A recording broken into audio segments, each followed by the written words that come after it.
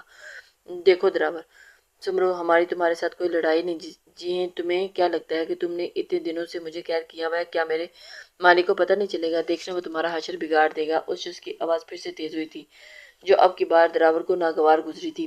تجھے ایک بار عزت سے کی ہوئی بات سمجھ نہیں آتی؟ دراور غصے سے آگے بڑھتا ہوا اس کے بالوں کو اپنی مٹھی میں جکڑ گیا تھا۔ اور کیا کہا کہ میرا معاملہ نہیں؟ تو نے اس رات جسے ڈرانے کی کوشش کی تھی، وہ میری دنیا میں سب سے زیادہ معاملہ اسی کے ساتھ ہے۔ دراور نے ایک زوردار مکہ اس کے شخص کے منہ پر مارا تھا۔ خون نکل رہا تھا اور سمرو نے اسے زندہ رکھا تھا تاکہ اس کا نام جان پائے، لیکن اس شخص کو عزت راس نہیں تھی۔ دراور نے اپنی شال ہٹا کر گن نکال کر اس پر سائلنسر لگایا تھا۔ نہ نہیں، مجھے چھوڑ دو میں تمہیں بتاتا ہوں۔ وہ شخص فوراً نڈال ہوتا ہوا دراور کے آگے گر گرایا تھا۔ بتاؤ جلدی سے۔ دراور کی شہر رنگ آنکھیں لہو لہان ہو رہی تھی۔ لیکن خدارا میرے بچے کو بچا لینا، کیونکہ وہ شخص پہلے مجھے اور پھر میرے بچے کو مارے گا۔ اس نے روتے ہوئے دراور کے سامنے التجا کی تھی۔ تم بے فکر ہو، جس دن میں نے تمہیں قید کیا تھا اسی دن تمہارے بچے کو شہر اپنے گھر بھیج دیا تھا، کیونکہ مجھے پتا تھا جو بھی تمہارا مالک ہے وہ اس حرکت سے باز نہیں آئے گا۔ اپنے ہاتھ سے خون صاف کرتا ہوا ساری تفصیل بتا چکا تھا۔ مجھے معاف کر دیں دراور سائیں، اب جیسا شخص میں اپنی پوری حیاتی میں نہیں دیکھا۔ وہ روتے ہوئے اپنا سر جھکا گیا۔ مجھے زہیم جتوئی نے بھیجا تھا، لیکن دراور سائیں آپ کے لیے مجھے اب جان دینی بھی پڑی تو میں پیچھے نہیں ہٹوں گا۔ وہ شخص اب خاموش ہو چکا تھا۔ اس کا لہجہ اس قدر مضبوط تھا، واقعی دراور سمرو اور اس کے کردار والے انسان کے ساتھ کوئی دھوکہ کر سکتا ہے۔ مجھے پتا تھا کہ یہ اس کا کام ہے۔ دراور سمرو ہلکا سا ایک صوفہ یک طرفہ ہنسا تھا۔ تم یہاں نکل کر میرے شہر والے گھر جاؤ گے، کیونکہ زہیم جتوئی تمہیں کتوں کی طرح ڈھونڈ رہا ہے۔ اگر تم اس کے ہاتھ لگو گے تو وہ تمہیں مار دے گا۔ چلو جاؤ، وہیں تمہارے بچے، ان کا خیال رکھو۔ اور اس کی رسیاں کھول گیا تھا۔ مجھے معاف کر دیجیے گا دراور سائیں، وہ شخص کہتا ہوا اس کے قدموں میں بیٹھا تھا۔ پاگل ہو تم، کوئی ضرورت نہیں معافی کی، تم نے جو کیا تمہیں اس کا حکم ملا تھا، لیکن اب جو دراور سمرو کرے گا اس کا کسی کو علم نہیں ہوگا۔ وہ اس کے کندھوں پر تھپکی دیتا ہوا، یہ کچھ پیسے رکھ لو، باہر باکر کھڑا ہے، وہ تمہیں راتوں رات شہر چھوڑ آئے گا، جاؤ اللہ کی امان۔ دراور اس سے کہتا ہوا باتھ روم کی طرف بڑھا تھا۔ وہ شخص احسان کر کے جتانے والوں میں سے نہیں تھا۔ اللہ پاک آپ کو اپنے حفظ و امان میں رکھے، آپ کی ہر دلی مراد پوری کرے دراور سائیں، وہ شخص تھوڑا سا اونچا کہتا ہوا وہاں سے نکل گیا۔ دراور جو اندر نماز کے لیے وضو کر رہا تھا ہلکا سا مسکرایا تھا۔ وہ لال رنگ کے لہنگے چولی میں ملبوس تھی، خوبصورتی سے کیے ہوئے میک اپ میں اب بے حد حسین لگ رہی تھی۔ بیوٹیشین اسے دیکھتی مسکرا رہی تھی، آپ سچ میں بہت پیاری لگ رہی ہیں۔ شکریہ، رمشا نے دھیمی آواز میں کہا تھا۔ موسٹ ویلکم، آپ چلیں، شاہ سائیں انتظار کر رہے ہوں گے، وہ بیوٹیشین کہتی ہوئی رمشا ہاتھ تھامے کمرے سے باہر لائی تھی۔ ہوگی تیار میری چھوٹی سی ٹپڑی؟ سامنے آئے آریان سفید سوٹ میں ملبوس تھا، کچھ بالوں کو عادت کے مطابق ماتھے پر بکھرے، وہ بہت پرکشش لگ رہا تھا۔ جی آپ کی شٹاپڑی، میرا مطلب میم تیار ہو گئی ہیں۔ وہ بیوٹیشین بھی اسے شٹاپڑی کہتی، لیکن آریان کی نظروں کو دیکھ کر فوراً سر چکاتی وہاں سے جا چکی تھی۔ آریان رمشا کا ہاتھ ہمیں اسے اپنے کمرے میں لایا اور بہت خوبصورتی سے سجایا گیا لال رنگ کے خوشبو بکھیر رہی تھی۔ وہ آہستہ سا قدم بڑھاتی ہوئی بیڈ تک آئی تھی۔ سوری میری چھوٹی سی جان، میں بھول گیا کہ آپ کی پازیب میں کمفرٹیبل رہتی ہیں۔ آریان نے کہتے ہوئے رمشا کے پیروں میں جھک کر اس کی پازیبیں اتاری دی۔ آپ میرے لیے میرے حال پر سانس میں دھڑکتی سانسوں کی طرح ہیں۔ سر احتشام ڈین آئی ہیں۔ آفس بوائے نے آفس میں داخل ہوتے ہوئے احتشام سے کہا تھا، جو لیپ ٹاپ پر انگلیاں چلاتے ہوئے ماتھے پہ شکنی ڈالے کسی گہری سوچ میں تھا۔ تو اس نے ایک نظر آفس بوائے کو دیکھتے ہوئے اپنے دائیں ابرو اچکاتے ہوئے مس مہک نے آپ کو بلوایا؟ آفس بوائے نے سر جھکائے کہا تھا۔ وٹ؟ اس نے مجھے بلایا ہے؟ شیان نے ہلکی سی طنزیہ مسکان پہ اپنے لبوں پر سجاتے ہوئے یوسف آفس بوائے کو دیکھا تھا۔ جی سر، آپ کو اور مس امیرہ کو، آفس بوائے نے اپنے دونوں ہاتھوں کو ایک دوسرے پہ باندھتے ہوئے کہا تھا۔ اچھا چلو آتے ہیں، ڈین کو بھی دیکھ لیتے ہیں۔ ٹھیک ہے تم جاؤ۔ مس میرخا کے ساتھ آتا احتشام اپنی چیئر سے اٹھتا اپنے کوٹ کو اپنے دونوں بٹنوں کو بند کرتا ہوا لیپ ٹاپ کو شٹ ڈاؤن کر گیا تھا۔ جی سر، یوسف کہتے ہوئے آفس سے نکل گیا تھا۔ وائٹ روز، فائنلی پھر سے آپ کا دیدار نصیب ہوگا۔ مسکراتے ہوئے آفس کے گیٹ کو عبور کرتا ہوا اسٹاف روم کی طرف آیا تھا۔ پورا اسٹاف روم خالی تھا، صرف امیرخا اپنا سر ڈیسک پہ ٹکائے ہاتھوں سے اپنے سر کو کور کیے ہوئے تھی اور کوئی بھی نہیں تھا اس وقت۔ احتشام نے کھانستے ہوئے اپنی موجودگی کا احساس دلایا تھا۔ کون؟ امیرہ تیزی سے اٹھی تھی اور اپنے سامنے احتشام کو کھڑا دیکھ کر وہ چونکی تھی۔ آپ؟ اس نے احتشام کو دیکھتے اپنا حجاب درست کیا تھا۔ احتشام اس کی براؤن آنکھیں دیکھتے ہوئے پھر سے دل ہاتھوں سے نکلتا محسوس کر رہا تھا۔ جی، اس نے فوراً خود کو کمپوز کیا تھا۔ کوئی کام تھا سر آپ کو؟ امیرہ کا اس کی کار والی بات نہیں بولی تھی، اسی بات کو یاد کر کے امیرہ صبح سے اس کے سامنے نہیں گئی تھی۔ جی آپ کو مس مہک نے بلایا ہے؟ احتشام نے اس کی آنکھوں کو دیکھتے ہوئے کہا تھا۔ ہوں مس مہک؟ امیرہ نے جب آ کر ہلکی آواز میں کہا۔ کچھ کہا آپ نے؟ احتشام نے امیرہ کو دیکھتے ہوئے کہا۔ نہیں۔ امیرہ نے فوراً اپنی صفائی دی تھی۔ اوکے تو میرے پیچھے چلیں۔ احتشام کہتا آگے بڑھنے لگا۔ میں کیوں آپ کے پیچھے چلوں؟ میں تو آگے چلوں گی۔ امیرہ نے منہ بسورا تھا۔ میں نے کہہ دیا میرے پیچھے چلیں تو پیچھے چلیں۔ احتشام نے پھر سے اپنی بات رپیٹ کی تھی۔ نہیں، میں ہمیشہ آگے چلتی ہوں تو آگے ہی چلوں گی۔ امیرہ نے بھی ضد کی پکی تھی۔ کہہ رہا ہوں نا کہ پیچھے چلیں تو پیچھے چلیں۔ احتشام نے امیرہ کو دیکھتے ہوئے اپنا آئی برو اوپر کی جانب کیا تھا۔ نہیں، میں کبھی پیچھے نہیں ہوتی۔ امیرہ آگے بڑھنے لگی تھی۔ تو کیا ٹرین میں انجن پہ سفر پہ بیٹھ کر کرتی ہیں آپ؟ احتشام نے امیرہ کو گھورا تھا۔ کیا مطلب آپ کا؟ امیرہ نے حیرانی سے اسے دیکھا تھا۔ ٹرین میں بھی ڈبوں میں سفر کرتی ہیں نا؟ ڈبے بھی تو ٹرین کے پیچھے ہی ہوتے ہیں، تو پھر کیوں نہیں چل سکتی؟ احتشام نے پہلی بار اپنی زندگی میں کسی کو وضاحت دی تھی۔ کچھ بھی ہے، میں آگے ہی چلوں گی، امیرہ نے کہتے ہوئے اپنے قدموں کو آگے کی جانب بڑھایا تھا۔ شرافت کے ساتھ پیچھے چلیں۔ آپ نہیں جائیں، ڈین کتنا برا انسان ہے۔ احتشام جو بات نہیں کرنا چاہتا تھا وہ بات بھی کہہ گیا تھا۔ امیرہ نے اپنی نظر جھکا لی تھی۔ وہ خود بھی نہیں جانتی تھی کہ ڈین برا انسان ہے، اور آج وہ کیوں اتنی ضدی ہو گئی تھی اس شخص کے سامنے، حالانکہ وہ تو بالکل بھی ضدی نہیں تھی۔ پھر کیوں اس شخص کے ساتھ لڑ لیتی، اسے سنا لیتی تھی۔ آئی ایم سوری، آپ آگے چلیں، میں پیچھے چلوں گی۔ امیرہ نے اپنی غلطی کو تسلیم کرتے ہوئے احتشام کو ایک نظر دیکھا تھا۔ وہ شخص مسکراتے ہوئے بہت خوبصورت لگ رہا تھا۔ امیرہ اس بات پر ایمان لے آئی تھی۔ کوئی باتیں مستقبل میں دھیان رکھے گا۔ احتشام کہتے آگے بڑھا تھا۔ امیرہ اس کی بات کو بغیر سمجھے اپنا سر اسبات میں ہلا گئی۔ اسے لا حاصل شخص بتا کر کیا جواب دو؟ یہ دنیا کہتی ہے اتنی اداس کیوں رہتی ہو؟ اپنا سر جھکائے جائے نماز کی طرح وہ بیٹھی ہوئی تھی۔ سائیں ایک بار تو ہمارے لیے کچھ کرتے، پہلے بھی چھوڑ گئے تھے، اور اب بھی۔ سبیہہ ہنسی تھی، ایک کھوکھلی ہنسی اسے اندر تک ویران کر گئی تھی۔ ادھی سائیں ہم آ جائیں؟ زمزم کچھ دیر پہلے ہی نیچے مہمانوں سے مل کر آئی تھی۔ جی آجو گڑیا سائیں۔ سبیہہ نے مسکرا کر اسے اندر آنے کی اجازت دی تھی۔ ادھی سائیں آپ تیار ہیں؟ کیوں نہیں؟ زمزم نے اسے سادہ حلیہ میں دیکھا۔ تیار کیوں ہوں؟ وہ ہمیں بابا سائیں درید سمرو نے بتایا کہ آپ کے رشتے والے آئے ہیں، تو ہم نے سنا کہ سب لڑکیاں تیار ہوتی ہیں۔ زمزم کے پاس جتنی عقل تھی اس نے اتنی ہی عقل سے بات ہوں ہمیں تیار نہیں ہونا، ہم ایسے ہی ٹھیک ہے۔ وہ ہلکی سی مسکرائی تھی۔ ویسے ادھی سائیں ہم آپ کو ایک راز کی بات بتائیں؟ زمزم نے اس دن کے واقعے کے بعد آج پہلی بار خود سے سبیہہ سے بات کی۔ جی بتائیں۔ سبیہہ کو تشویش ہوئی تھی۔ وہ لڑکے ہمیں بالکل بھی اچھے نہیں لگے، ان سے تو اچھے ہمارے دراور ادا سائیں ہیں، لیکن پتہ نہیں دراور ادا سائیں کدھر چلے گئے ہیں، کہاں گم ہیں۔ اگر آپ کو دراور ادا سائیں کے بارے میں کچھ پتہ ہے، اچھے نہیں لگتے، تو ہمارے شام ادا سائیں آپ کے لیے ٹھیک رہیں گے۔ زمزم نے سبیہہ کے چہرے کو دیکھا تھا جو جھکا ہوا تھا۔ سبیہہ اپنے آنسوں پہ ضبط کرتے ہوئے اب ہار گئی تھی۔ زمزم ہمیں اس بارے میں کوئی بات نہیں کرنی۔ سبیہہ اپنے آنسوں کو پیتی ہوئی اٹھ کر ٹیرس کی طرف چلی گئی تھی۔ آئی ایم سوری ادھی سائیں، ہم آپ کو ہرٹ نہیں کرنا چاہتے تھے۔ زمزم وہیں سے اٹھتی کمرے سے باہر نکل گئی تھی۔ رانی کہاں ہو؟ تبریز حویلی سے نکلتا ہوا پیچھے بنائے ہوئے گھر میں داخل ہوئی۔ رانی، اس نے پھر سے اسے پکارا تھا۔ ہاں ہاں ہاں، اب تو بھی آ گیا۔ رانی کمرے سے نکلتی جھولتی تبریز کے گلے میں اپنے بازو کا ہاتھ ڈال گئی۔ کیا مطلب؟ اور یہ کیا حلیہ بنا رکھا ہے؟ تبریز کو اس سے ایک عجیب بو آتی محسوس آئی۔ ارے تجھے کیا حلیے سے؟ تو یہاں میرے جسم کے لیے آتا ہے، تجھے کیا لگی؟ رانی جو بھی کرے، وہ غصے سے کہتی تبریز سے دور ہوئی۔ یہ کیا بکواس کر رہی ہو؟ مجھے تمہارے جسم کی کوئی ہوس نہیں۔ تبریز ایک غصے بھری نظر سے رانی کو دیکھتے ہوئے بولا تھا۔ ارے شاہ سائیں، اب تو غصے ہی ہوگی۔ رانی ہنسی تھی، بہت بری ہنسی۔ ہاں تو جب غلط بات کرو گی تو غصہ آئے گا۔ تبریز شاہ فوراً اپنے غصے کو قابو کرتا ہوا رانی کو کھینچ کر خود میں سے لگا گیا تھا۔ ارے میں نے کون سا غلط بات کی ہے؟ جو سچ ہے وہی کہا ہے، ایک تو نہیں اور بھی میرے پاس صرف اپنی ہوس کے لیے آتے ہیں۔ رانی تبریز کی گردن میں ہڈی پہ اپنی شہادت کی انگلی پھیرتی ہوئی بولی تھی۔ کیا بکواس کر رہی ہو؟ ہوش میں تو ہو؟ ہوش میں نہیں ہو تو میرے خیال سے مجھے اور کون آتا ہے تمہارے اسے؟ ارے میرا شونا بابو، غصہ نہ ہو، جو سچ ہے وہی سچ ہے۔ اچھا تم بھی آ جاؤ اندر، رانی کہتی ہوئی تبریز کا ہاتھ تھام کر اسے کمرے کی جانب لے جانے لگی۔ Shut up! تبریز غصے سے اپنا بازو جو کہ رانی نے پکڑا ہوا تھا اسے کھینچتا ہوا رانی کا منہ دبوچ گیا۔ رانی مجھے دھوکا برداشت نہیں، سب برداشت کر لوں گا، لیکن تم میری بیوی ہو اور مجھ سے برداشت نہیں ہوگا کہ تمہارا کسی غیر مرد کے ساتھ تعلق۔ تبریز اس کے منہ کو دبوچ کر کھڑا ہوا۔ ارے جاؤ، طلاق دے دو۔ طلاق لے لوں گی تجھ سے، رانی اس کا ہاتھ جھٹکتے ہوئے غصے سے بولی تھی۔ نہیں دوں گا میں تمہیں طلاق، کسی صورت نہیں دوں گا۔ سمجھ میں آئی، تم صرف اور صرف تبریز شاہ مقدر کی ہو اور کسی کی نہیں۔ تبریز اس کا ہاتھ تھامتے ہوئے آگے بڑھنے لگا تھا۔ خبردار، پاس نہ آنا، نہیں رہنا مجھے تیرے ساتھ۔ گھر پہ تیری خاندانی بیوی تیرے ساتھ وفا نبھا رہی ہے، کافی نہیں؟ ارے نہ مرد تو ہے، کسی ایک عورت کا نہیں ہو سکتا۔ وہ بیچاری تجھے اپنا ہی شوہر مانتی ہے، لیکن میں اس کی طرح ان پڑھ جاہل نہیں ہوں جو تیرے ساتھ وفا نبھاؤں گی۔ ارے میں رانی ہوں، رانی کوئی تیری غلام نہیں کہ جب تیرا دل کرے تو ملنے آ جا۔ رانی کے الفاظ تبریز کے دل کو آگ کی گولیت کی طرح برس رہے تھے۔ وہ چاہ کر بھی رانی پر ہاتھ نہ اٹھا پایا۔ اس کا ہاتھ فضا میں ہی بلند ہوا تھا۔ اور ہاتھ اٹھانے کی غلطی بھی مت کرنا شاہ سائیں، میں نے